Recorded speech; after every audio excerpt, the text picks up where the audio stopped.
कि राजस्थान के मुख्य मुद्दे भटकाओ, इससे ध्यान हटाओ, नहीं तो यह राष्ट्रीय लोकतांत्रिक पार्टी और दूसरे दल हो हल्ला के अंदर मिला जुले का खेल। हल्ला किया कांग्रेस ने, बीजेपी ने पहले के हल्ला किया, बीजेपी ने कहा हम ये करेंगे वो करेंगे, नहीं कि हाईकोर्ट ने किया, भर्ती तो हाईकोर्ट ने करी थी। फिर भी क्रेडिट को लेके कई लोग कूद पड़े अंदर, देखा होगा हम, क्रेडिट मिले, हमने ये किया। अरे तुमने तो किया, तो पौने 2 साल में तुम्हारी सरकार थी, पहली कैबिनेट में कर देते, किसने मना किया था? जनता भोली भाली है और जनता को बरगलाने का दोनों पार्टियां काम करेगी। जब तक तीसरी ताकत यहाँ खड़ी नहीं होगी तब तक राजस्थान का भला नहीं हो सकता। राजस्थान में विपक्ष में कांग्रेस है, लेकिन क्या वाकई कांग्रेस विपक्ष की भूमिका निभा रहे हैं? कांग्रेस विपक्ष की भूमिका निभाए नहीं निभाए, एक नेता जरूर निभा रहे हैं, हनुमान बेनीवाल। किसी को भी पीड़ा हो, न्याय दिलाने की बात हो तो हनुमान बेनीवाल खड़े रहते हैं। हमारे साथ में खास बातचीत के लिए आज यहाँ पर है। सर, तमाम सब इंस्पेक्टर भर्ती परीक्षा हो, तमाम मुद्दे हो, आप पहले पहुँचते हैं, लेकिन कांग्रेस कहीं दिखाई नहीं दे रही है। विधानसभा में जरूर वो बाइकआउट कर रहे हैं। कांग्रेस से हल्ला कर रही है विधानसभा के अंदर। हल्ले के बजाय कांग्रेस पार्टी को विधानसभा के अंदर भारतीय जनता पार्टी को मुद्दों के आधार पर घेरना चाहिए। तुरंत बेल में पहुंच के हल्ला करना, आदत पड़ गई उनकी हल्ला करने की। हल्ले से बात सामने नहीं आएगी। आप उनको घेरो, उनसे जवाब लो, ताकि वो उलझेंगे और अधिकारियों पर कार्रवाई होगी। अधिकारी तो ही चाहते हैं, ये इनको ज्ञान देते हैं अधिकारी कि साहब आप हल्ला करो, क्या फोटो छपी साहब, आपने क्या भाषण दिया, क्या फ्रंट पे छपे हो, तो उससे बस हो जाते हैं, बावड़े होकर टूट पड़ते हैं। अब मेरी तो मजबूरी है, कांग्रेस बीजेपी से यहाँ लड़ रहा हूँ और दिल्ली में इनके साथ खड़ा मिलूंगा परसों इंडिया अलायंस वालों के साथ। भाई मैं तो बीजेपी से वहाँ भी लड़ रहा हूँ और यहाँ दोनों से ही लड़ रहा हूँ, तो हम लड़ने वालों के भाग्य में लड़ाई ही मिलती है। हमारा योग संयोग संघर्ष और लड़ाई यही रहेगा। अभी जो विधानसभा का सत्र था उसमें कांग्रेस पार्टी को कुछ प्रमुख मुद्दे राजस्थान के जो उठाने चाहिए थे। अभी सरकार का जो फेल्योर है भजनलाल जी का, इनके जिस तरह अधिकारी सरकार चला रहे हैं, भजनलाल जी क्या कहते हैं, बोलते कुछ है, टाइप कुछ हो जाता है, वो कहते कुछ है, आदेश पीछे से कुछ हो जाता है।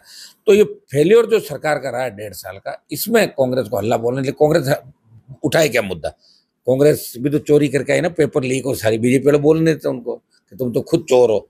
भजनलाल जी ने कहा कि रात के अंधेरे में तुम मेरे से मिलते हो। भजनलाल जी कह देते हैं, वो बातें नहीं कहनी चाहिए किसी को। घर पे मिलने हमारे से भी बहुत से लोग आते हैं, उनका कहते थोड़ी है। पॉलिटिक्स में मिलना जुलना बना रहता है, लेकिन भजनलाल जी ने कह दिया कि कुछ कांग्रेस के नेता रात को मेरे से मिलने आते हैं अंधेरे में। हो गए कांग्रेस के नेता ईडी सीबीआई के डर से। तो वो बात सीएम ने कही तो कांग्रेस भी डरी हुई है। इसलिए वो मुख्य मुद्दों को भटकाने के लिए कि राजस्थान के मुख्य मुद्दे भटकाओ, इससे ध्यान हटाओ, नहीं तो यह राष्ट्रीय लोकतांत्रिक पार्टी और दूसरे दल है ये छीन लेंगे। हो हल्ला के अंदर मिला जुले का खेल। हल्ला किया कांग्रेस ने, बीजेपी ने पहले के हल्ला किया, बीजेपी ने कहा हम ये करेंगे वो करेंगे, नहीं कि हाईकोर्ट ने किया, भर्ती तो हाईकोर्ट ने करी थी। सड़क पे हम थे, हाईकोर्ट रद्द कर रहा था। फिर भी क्रेडिट को लेके कई लोग कूद पड़े अंदर, देखा होगा हम, क्रेडिट मिले, हमने ये किया। अरे तुमने तो किया, तो पौने 2 साल में तुम्हारी सरकार थी, पहली कैबिनेट में कर देते, किसने मना किया था? करेंगे, क्योंकि राजस्थान की जनता भोली भाली है और जनता को बरगलाने का दोनों पार्टियां काम करेगी। जब तक तीसरी ताकत यहाँ खड़ी नहीं होगी तब तक राजस्थान का भला नहीं हो सकता। और कांग्रेस पार्टी वही काम करी तो पहले भारतीय जनता पार्टी, दोनों मिले हुए हैं। और मैं तो एक कहता हूँ, एक सांपनाथ दूसरा नागनाथ है राजस्थान का। सर, अभ्यर्थी ये कह रहे हैं कि हमारे बारे में नहीं सोचा हनुमान जी ने, हमने जो मेहनत करके जो पास हुए कैंडिडेट, उन लोगों के कारण हनुमान जी ने इतना बड़ा मुद्दा उठाया तो रद्द हो गई। देखिए, भर्तियां कोई पहली बार रद्द नहीं हुई है, भर्तियां पहले भी नकलें हुई। 2005 से 25 में आप आओगे और आरपीएससी जितने चेयरमैन बने, इनकी जांच की मांग में विधानसभा में करी थी। हर चेयरमैन ने अपने 150, 150 रिश्तेदारों को, अपने लोगों को नौकरियां लगा दी गलत तरीके से। मैं तो कह रहा हूँ तमाम की जांच करो, दूध का दूध पानी का पानी हो जाएगा।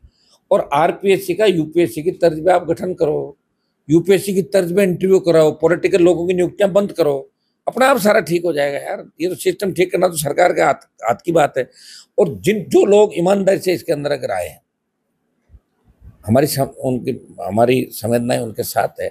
लेकिन चूंकि 600 के करीब फर्जी थे, तो ईमानदार कितना है? 260। गेहूं के साथ गुड़ पिसता कि नहीं पिसता? तो पिसना ही पड़ेगा। वो तो वापिस तैयारी कर लो, अभी खूब लंबा 1800 वैकेंसी निकली यार, कर लो तैयारी। हम भी तो लड़ रहे हैं 25 साल से, हम कौन से सरकार का हिस्सा बने? 25 साल से लड़ रहे हैं, लड़ लो 1 साल और। नौकरी सब कुछ थोड़ी, सब इंस्पेक्टर बन के क्या कर लोगे? अगर ईमानदारी से कोई थानेदार बन के सेवा करना चाहता तो आज के युग में वो नहीं कर सकता। सब सुनो, लोग नौकरी थानेदार की चोरी करने के लिए करता है, सेवा के लिए कोई नहीं करता। अच्छी पोस्टिंग मलाईदार, कितना मंथली आ रही है, मौज मस्ती करना। मैं ऐसे 150 लोगों को जानता हूँ जो जिनके पास फीस नहीं थी 97-98 के अंदर, 96 के बेच के, 97-98 के बेच के 150 RPS आपके सब इंस्पेक्टर CI होंगे जिनके पास 200 करोड़ की प्रॉपर्टी की थी, 100 करोड़। तो इससे अंदाज लगा सकते हो भ्रष्टाचार की जड़ें कितनी गहरी गई हुई है। हमारे जैसे लोग गाड़ियां नहीं खरीद पा रहे हैं, 10-10 साल पुरानी गाड़ी लेके चल। ईमानदारी का एक नशा जरूर होता है, ईमानदारी से काम करने में तकलीफ बहुत होती है। ये थानेदार बन रहे हैं, इनको ईमानदारी से पूछो कि क्या तुम थानेदार सेवा के लिए बनना चाहते हो या पैसा इकट्ठा करने के लिए। 98% पैसा इकट्ठा करने के लिए। बढ़िया रिश्ता हो जाए, दहेज में माल ले लें, इधर उधर मौज मस्ती करें, थानों में लूट खसोट करें, कुछ हिस्सा MLA को दे दें, कुछ MP को दे दें, कुछ हम करें, मलाईदार पोस्टिंग लें। सेवा के लिए तो 2% लोग आते हैं, वो जरूर सेवा करने के लिए आते हैं। जैसे पॉलिटिक्स के अंदर 1-2% हमारे जैसे लोग भी इस धरती पर, देश में, जैसे सारी राजनीति गंदी नहीं हुई है, अभी राजनीति में भी अच्छे लोग हैं। तो इसमें मुझे नहीं लगता कि SI भर्ती के अंदर जो हल्ला कर रहे हैं वो 600 के करीब तो SOG ही बता चुके हैं, 600 तो फर्जी है। तो 600 बताए तो 800 होंगे पक्के। तो 50-60 नगर तैयारी कर भी ली, वापिस कर लो तैयारी। और तैयारी नहीं कर पा रहे हो तो आ जाओ इधर, हमारी पार्टियों में दे देंगे, 2-4-5 को टिकट दे दूंगा RLP का। मेहनत करो, अभी 4 साल लग जाओ। थानेदार भी सलूट MLA MP की मारता है, इधर आ जाना, MLA बना दूंगा। लेकिन ईमानदारी से यहाँ भी काम करना पड़ेगा, तो भगा दूंगा वापस। आपने कहा 1-2% राजनीति में भी आती है ईमानदारी से। एक दर्द भी झलका रवीर तेजा जी के कार्यक्रम में आप गए कि भीड़ तो आती है, वोट नहीं देती। कैसा तीसरा मोर्चा तैयार? वोट दे तो रही है, सुनो, लेकिन अपन जितना चाह रहा उतना वोट नहीं दे रही।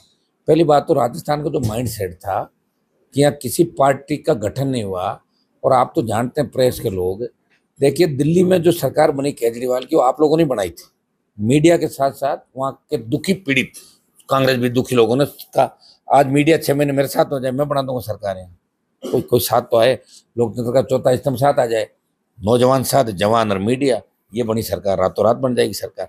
वोट देना चाहते हैं, संगठन नहीं है, कई तरह की परिस्थितियां हैं। लेकिन 28 में आपको मिलेगा। ये जो तकलीफ पड़ी है ना हमारे अंदर, 28 में नौजवान ये सोच रहा है कि हनुमान जी अकेले लड़ रहे हैं, तकलीफ में हम हनुमान जी को ताकतवर बनाएंगे। निश्चित रूप से 28 के अंदर तूफान चलेगा राष्ट्रीय लोकतांत्रिक पार्टी का। ये पंचायत चुनाव में आपको देखने को मिल जाएगा। सर, बीकानेर राय जी ये कह रहे हैं कि हनुमान जी को पुलिस की छवि खराब नहीं करनी चाहिए, जिस तरह से वो 2 पुलिस कर्मी को लेकर। राय जी कौन है, मैं नहीं जानता। हेमंत शर्मा जो है, बीकानेर चूरू में जो सभा हुई थी वीर तेजा जी मंदिर को लेकर, 2 पुलिस वाले जो। तो हेमंत शर्मा शायद तो उन पर बड़े आरोप प्रत्यारोप पर वो है क्या जी, जांचें वांचें चली थी, कुछ उनके ऊपर एलिगेशन भी लगे थे। मेरे को नहीं पता कब क्या बोला। लेकिन चूरू में जो सभा थी, देखिए कोई भी सभा होगी, मैं ये कह रहा हूँ कि अगर मैं कहीं होऊंगा और पुलिस अगर शराब पी के गुंडागर्दी करेगी तो मैं बिल्कुल नहीं करने दूंगा। और ये मेरी ड्यूटी है। जनता मुझे कह रही थी कि साहब ये शराब पी के बदमाशी कर रहे हैं, तो मेरी ड्यूटी थी, मैंने कहा मेडिकल करो इनका पकड़ के। तो भाग गए। अगर ये उतना दम होता तो वहाँ रुकते। फिर मैं थाने जा रहा था तो पैर पकड़ लिए ऐसे चंद दौड़ते हुए मेरे आके, साहब मारो मत, मैं भी किसान का बेटा हूँ। और जैसे IG की आप बात करो, मुझे नहीं पता, 2 ये थे हेमंत, एक पे तो बहुत एलिगेशन लगे थे, हेमंत पहले थे। अंतिम सवाल सर, नरेश मीणा आज बाहर आ गए, क्या RLP फिर से विधानसभा में उनके माध्यम से अपना प्रतिनिधित्व करेगी? तो अगर वो RLP से लड़ते जीत जाते चुनाव, देवलियों ने 25,000 वोट तो मेरे था, 21,000 तो आया था वोट, 25,000 वोट मतलब चुनाव जीत जाते। अब पता नहीं उनके सलाहकार कौन थे, फिर भी मैंने उनको सपोर्ट किया। मेरे पास आए, मैंने कहा नरेश को मदद करनी चाहिए। अभी भी जब फंसाया उसको तो मैंने बयान दिया, गलत तरीके से किसी को जेल में नहीं डालना चाहिए। लोकतंत्र के अंदर हर आदमी को अपनी बात कहने का अधिकार है, लेकिन लाठी के दम पे और डंडे के और कानून का भय दिखा के आप किसी को रोक नहीं सकते। ये थे हमारे साथ हनुमान बेनीवाल, तमाम मुद्दों पर हमारे साथ में खुलकर बात की। उन्होंने कहा कि विपक्ष की भूमिका वे निभा रहे हैं और तमाम मुद्दों को आगे भी ऐसे ही उठाते रहेंगे। सुमित देवड़ा, TV9।